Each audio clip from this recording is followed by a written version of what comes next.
छत्तीसगढ़ अंचल के सुप्रसिद्ध कलाकार आवाज का बादशाह भाई पन्ना सिंह ठाकुर के आवाज में सुनते हैं यह गीत।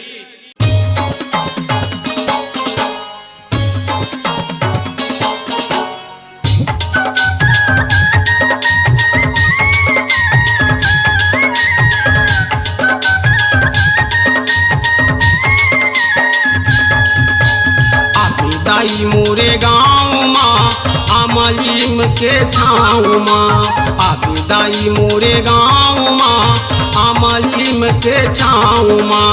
जगमग जगमग जो जलत है, जगमग जगमग जो जलत है, घर अंगना दुआर माँ।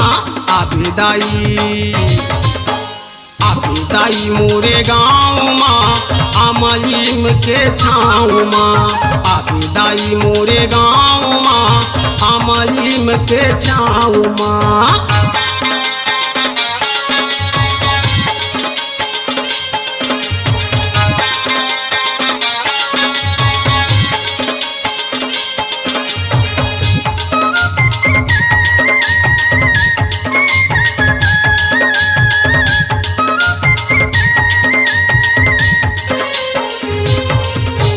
हथनी कला के दुर्गा दाई, मुंगेली के शक्ति माई वो, ब्रह्मपुर के गायत्री माता, जंगलपुर महामाई वो।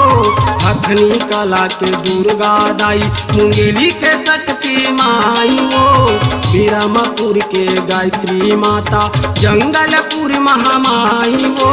दुनिया तोर दर्शन बराथे, दुनिया तोर दर्शन बराथे, सुन के दाई तोर नाव माँ। आबे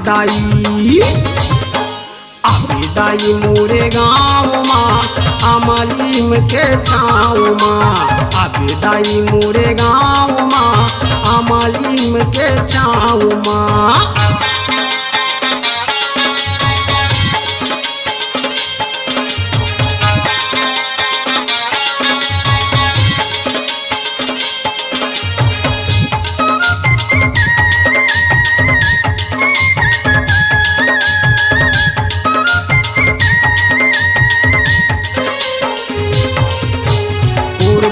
सर मंगला मैया रायपुर के बंजारी वो, नवागढ़ के शीतला माई बेमेतरा भद्रकाली वो।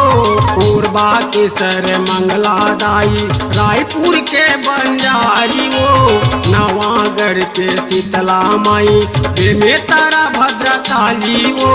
हे जग जननी आदि भवानी, हे जग जननी आदि भवानी, सुन ले मोरे पुकारे माँ। आबे दाई मोरे गाँव माँ अमलीम के छाँव माँ, आबे दाई मोरे गाँव माँ अमलीम के छाँव माँ।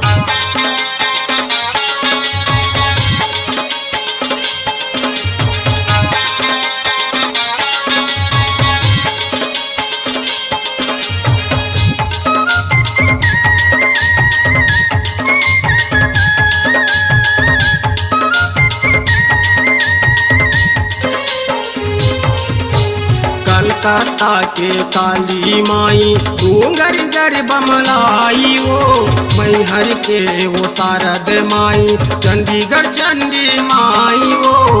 कलकत्ता के काली माई डूंगरगढ़ बमलाई वो, मैहर के वो शारद माई चंडीगढ़ चंडी माई वो। हे जग जननी आदि भवानी, हे जग जननी आदि भवानी, सुन ले मोरे पुकार माँ। आबे दाई मोरे गाँव माँ अमलीम के छाँव माँ, आबे दाई मोरे गाँव माँ अमलीम के छाँव माँ। जगमग जगमग जो जलत है, जगमग जगमग जो जलत है, घर अंगना दुआर माँ। आबे दाई मोरे गाँव माँ आमलीम के छाँव माँ आबे दाई मोरे गाँव माँ आमलीम के छाँव माँ आबे दाई मोरे गाँव माँ आमलीम के छाँव माँ आबे दाई मोरे गाँव माँ आमलीम के छाँव माँ। बोल भारत मैया की जय। अपनी आवाज को दीजिए एक नया मुकाम। डिजिटल रिकॉर्डिंग की दुनिया का जाना पहचाना नाम स्वरांजलि, जहां गूंजती हैं ध्वनियां अपनी माटी की सौंधी सुगंध के साथ। छत्तीसगढ़ी संगीत के विविध रंग जो पहुंचाते हैं पूरे प्रदेश में डिजिटल रिकॉर्डिंग के संग। स्वरांजलि स्टूडियो, नेमीचंद गली नंबर 2, गंजपारा, रायपुर।